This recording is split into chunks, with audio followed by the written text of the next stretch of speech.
So you've just started Genshin Impact and you have absolutely no idea what you're doing. The game throws 100 different systems at you at once and doesn't explain much aside from, well, reading menus, but who does that? If not you, you're in the right place. This is your no-nonsense beginner's guide to Genshin Impact, updated to the current version with Nod Cry. I'm going to break down the fundamentals, everything you need to know to build a strong account and not waste your time or resources. We're covering everything you need to know when you're first starting as a beginner, so let's get started. First, your adventure rank determines everything. Think of your adventure rank, or AR, as your account's main level. Almost everything in the game is locked behind certain levels. New story quests, character hangouts, co-op mode at AR 16, the reputation system, all of it requires you to level up your AR. As you do this, your world level will also increase. A higher world level means the enemies in your world will get stronger, but more importantly, they will drop better rewards. The game gets harder as you level up, but you will also get stronger if you follow the advice in this guide. Fighting harder enemies is a good thing because better loot is always the goal. That's how you get stronger. Your adventure rank will level up just by playing the game. Pretty much everything in the game gives you adventure rank XP. Every so often though, you'll hit an AR cap and be forced to complete an ascension quest to raise your world level. This is the game's way of checking if you're ready for the next difficulty spike. If you can't complete the ascension quest, you will not be able to level up, but that just means you need to keep working on your characters and leveling them up, which we'll talk about later in this guide. If you do complete the ascension quest and the game feels too hard for you, you can temporarily lower your world level by 1 from the menu, but your goal in this game should always be better loot.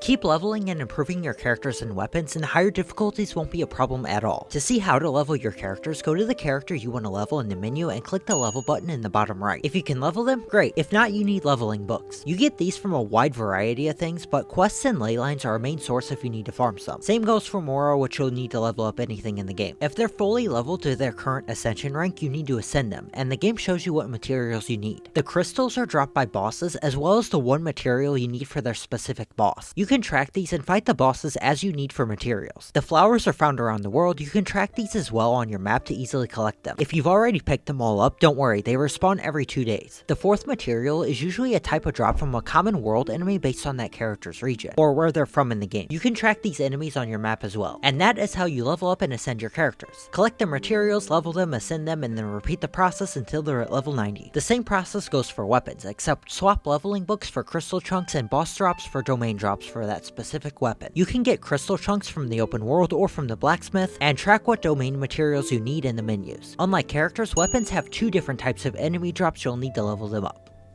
When leveling up your characters, focus on one team, not everyone. You cannot level up every single character. You will run out of XP books, you will run out of Mora, and you will have a roster of bad, half-built characters. Doing this is one of the most common beginner mistakes. Pick one main DPS, your primary damage dealer, and 3 support characters that work well with them. When you're first starting out, funnel all of your resources into that one team of 4 characters. A single well-built team will carry you way further than a bunch of weak characters. A great completely free starter team is something like Traveler, Kaya, Zhongling, and Barbara. They have reactions, healing, and can handle almost anything that the early game throws at you. You can get all of them without even wishing, and they can carry you until you get more stronger characters.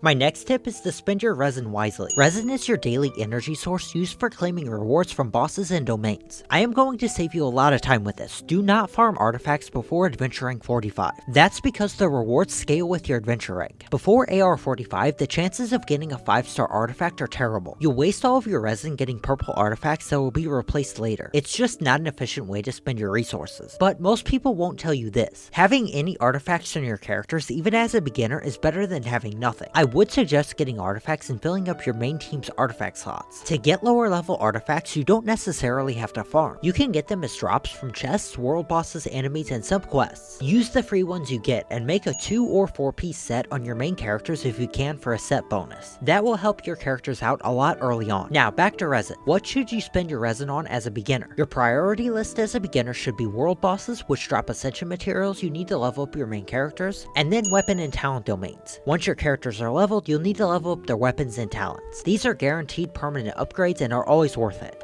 Next, you need to prioritize your upgrades correctly. So you're focusing on one team, but what should you upgrade first? First, you should focus on character level. That is the most important stat. It increases their base HP, attack, and defense, and it is required for leveling up their talents. Get your main DPS to the maximum level that your world level allows. Then focus on the rest of your team. Second, weapon level. Your weapon provides a huge chunk of your character's base attack. For example, a level 80 character with a level 20 weapon is not going to do much. Max out your main DPS's weapon as much as you can can after you level them up. And third, talents. This is where a lot of your character's damage comes from. Focus on the talents that matter most for your main DPS, either normal attack, skill, or burst. The menu at the top right will show you the order in which you should level them. And finally, artifacts should be your last step.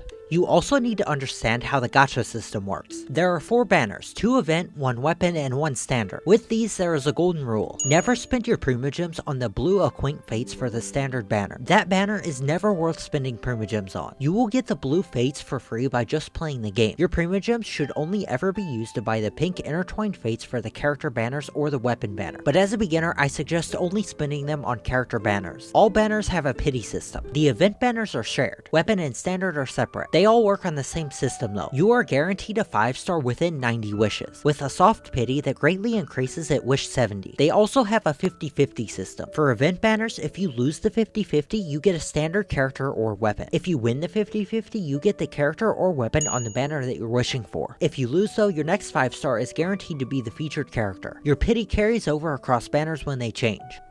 Next, you should do exploration. Exploration is a massive resource farm. As a beginner, your #1 priority while exploring is finding every Oculus in a region. These are the floating collectibles you offer to the statues of the 7. The only way to increase your maximum stamina is by turning these into the statues, which is why it's so important. This is a permanent upgrade that makes everything in the game easier. Use the interactive map to track them down. And while you're at it, keep an eye out for shrines of depths and one-time domains. The keys you get from quests and statues unlock these shrines, which contain luxurious chests full of primogems, and the one-time domains on the map offer about 40 primogems for a single easy clear. Opening chests around the world will also get you a lot of primogems and other resources that you'll need. Exploration is always 100% worth it. You also should always do your daily commissions when you can. This is the most important habit you'll ever build in this game. Every single day you get 4 daily commissions. Each one gives you 10 primogems, and turning them all into Catherine at the Adventurers Guild gets you another 20, for a total of 60 primogems a day. This is your most consistent source of wish currency. But here's the part that most people don't mention. Turning in your commissions to Catherine is also how you get story keys. You need these keys to unlock character story quests and hangout events. These themselves are a huge source of primogems and story content. If you just do the commission quests and forget to talk to Catherine, you're missing out on primogems and other rewards. And finally, don't be scared of the Spiral Abyss. The Spiral Abyss looks difficult. It is said to be the end game, but don't let that stop you. The first 8 floors are a one-time challenge with a massive primogem payout, but more importantly, clearing floor 3 gives you a free copy of Zhongling, who I mentioned earlier in this guide. She is one of the best characters in the game, especially for beginners. It is a top priority to get her. Floors 9 through 12 are the part that resets, and yes, they are very difficult. You don't have to get this perfect. Just push the Spiral Abyss as far as you can for your level. Every single star you earn is more free primogems you wouldn't have had otherwise. Think of it as a progress check that pays more as you get stronger. I hope this guide helps you get a strong start on your journey in Genshin Impact and avoid some of the most common beginner traps. If you found this video helpful, please subscribe. And if you want to see my full guide on how to build a good team, check out the video on screen now.